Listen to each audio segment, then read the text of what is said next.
Gara gogiinsi rakkoolee hedduuf nu saaxila. Lubbuu keenya balleessuu, dhukkuba kintaarootii, dhukkuba kaansarii mar'imaanii, san malees jechuudha dhiibbaa dhiigaa, dhukkuba sukkaaraa, dhukkuboolee hedduuf kan nu saaxilu jechuudha. Kana beeytanii rakkoolee gara gogiinsaaf furmaanni isaa maali? Assalaamu alaykum wa rahmatullaahi wa barakaatu. Ashamaa harka fuune warroonni amantii biraa qabdanis dirra jirtu isiniin jedha qaqqaaliiwwan gaggaariiwwan maatii Razaan Ooroo hundi keessanuyyuu asitti kan agartan kun jechuudha har'a qoricha yookiin ammoo tuyyuu manuma keenya keessa teennee akkamiin karaa nagahaatiin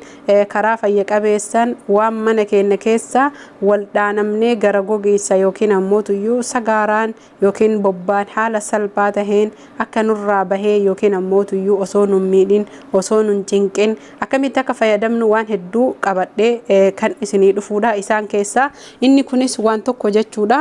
Tokkoffaa irratti rakkoolee shamarran biyya ambaa jiran akkasuma immoo shamarran keenya keessattuu kan mana arabaa hojjetan nyaanni isaan nyaatan nyaata baay'ee jechuu keemikaalaa fakkeenyaa fi nan biyya ambaa kanatti ruuznii akkasuma lukkuun keemikaalaanii wanni hundi jechuudha. Qaamuma isaan bobbokan yookiin ammoo mana waan hin baanee fi akka qamadii yookiin akka midhaanii biqilanii ukkaamamanii waan ta'anii fi asitti kan agartan kun burtukaana jechuun namoonni burtukaana hin beeyne tokko hin jiru. Kunoo an burtukaana qabadhee dhufee burcuqqoo kanneen lamaanitti karaa kamiin godhee argitanii isiniin jedha burtukaana tokko dhiyeeffattanii keessattuu jechuudha shamarran keenya dhugaa rabbii karaa naannahaatiin karaa nagahaatiin fayyadamtanii garaan keessan akka isiniin goyne dhibeerraa of baraaruu dandeettanii fedhii rabbiitiin burtukaana tokkicha bakka lamatti addaan kutee isin ammoo tuyyuu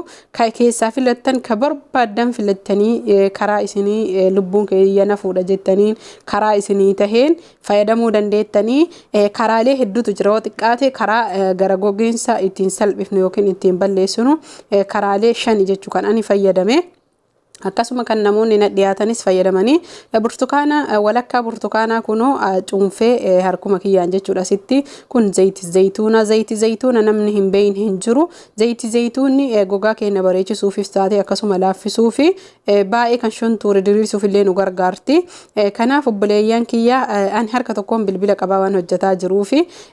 kan of kolchaa isiniin jedha yaadumaan isinii ibsa. Zayti zaytuuna maankaa nyaataa guddaa tokkotti gootanii anama maankaa nan itti qecaa jiru kun baay'ee maankaa xiqqaadha maankaa sukkaaraatii isa lama itti godha. Isin ammoo tuyyuu maankaa nyaataa guddaa tokko itti godhuu qabdanii maankaa sukkaaraa yoo ta'e immoo isinis akkuma kana lama itti godhuu dandeettanii booda sanii jechuudha. Wanni nu walitti goone zayti zaytuuna burtukaana jechuudha. Burtukaanni tokkoffaa viitaamin C qaama keenya gogaa keenya bareechisuuf tahee akkasuma immoo kan shuntuure diriirsuuf addeessuuf nu gargaara. Burcuqqoo lammataatitti illee akka biraatiin hojjetaa jira. Bakkuma tokkotti lama isin hojjedhe kan biraa immoo inshallah ta'ala guyyaa biraa kan isin hojjedhu. Asittis burtukaana walakkaa hafisan cuunfaa jira. Kun walakkaa burcuqqoo gara isiitti cuunfee zayti zaytuunaa fi burtukaana walitti dabalee asitti hoo maal walitti dabaluu hedalaata. Walumaan arginaa kunoo kaasitti argitan kun daa'ima namni hin beeyne hin jiru. Daa'ima kuni daa'ima suuqaati daa'ima biyya arabaati malee daa'ima keenya sanii miti. Isin daa'ima keenya qopheeffattanii yoo dandeettan yoo isin hin danda'amne daa'imuma biyya arabaa kana qopheeffattanii jechuudha. Haala salphaa taheen daa'ima kana fiddanii burtukaanaa fi daa'ima walitti gootanii maankaa tokkotti gootan daa'imallee maankaa nyaataa guddaa tokko jechuudha. Ani yeroo hunda fayyadama torbaanitti al takka baay'ee garaa keessan qulqulleessaa akkasuma warroonni garaan isaanii bukokuullee hedduu isin gargaara jechuudha. Waa hedduutu iyyuu jira. Haala amma argitan kanaan jechuudha daa'ima itti gootanii tokkoffaa daa'imii faayidaan inni qabu faayidaa guddaadha. Faayidaa kana san jedhamee hin xumuramne akkuma nu hundi beeynu faayidaa cimaa qaba waan ta'eef daa'imii osoo daa'ima qajeelaa fa'aa tahee garuu daa'ima amma daa'ima biyya arabaa kanatu iyyuu baay'ee waan bu'aa hin qabne akkasuma immoo iyyuu kun amma daa'ima gurraacha jedhaniini asal aswat jedhaniini asal aswatiin kun gatiin isaallee ol ka'aadha akkasuma immoo iyyuu hin argamullee baay'ee widdiidha fayyaafis filatamaadha. Isiniin jedha akka arabaatitti jechuudha. Akka biyya arabaatitti ijoolleen biyya arabaa jirtan fayyadamuu dandeettanii garuu biyya keenya gara gogiinsuun jiru natti fakkaate amma kanneen lamaan erga asitti qopheeffannee haaluma argitan kanaan jechuudha. waliin dhoyne kaane bishaan ifadhee jira andura jechuudha fidee bishaan oo'aa nama gubullee osoo hin tahin bishaan akkuma dhuguu dandeenyutti bishaan oo'aa kunoo itti godhee jira asitti illee bishaan oo'aa godha isin kafeetan keessaa filattan angaruu inshaallahu ta'ala har'a lamaanuun dhugaa waan hojjedheef jecha asitti ka daa'imaati asitti zayituunaa fi burtukaana asitti daa'imaa fi burtukaana isinin jedha hordoftoota fi kabajamtoota kiyyaa burtukaanni illee burtukaana maashaallah tabarakallah gara laafisuufis tahee akkasuma immoo gogaa keenya laafisuuf bareechisuuf waan hedduuf nu gargaara viitaamin C dha daa'imis faayidaan isaa bu'aan isaa kana jennee hin xumurru haala salphaa taheen mana keenya keessa teennee osoo mana yaalaan dhaqin osoo faarmaasii dhaqnee yookiin kiliinika garagaraa deemnee qorsa hin bitatin mana keenya teennee haala kanaan of wal'aanuu dandeenya isiniin jedha gara gogiinsi rakkoolee hedduu qabu buleeyyan kiyya rakkoon inni qabu waa hedduudha isiniif himaa hanga takka irraa hanga dubbisee fi haga hubadheen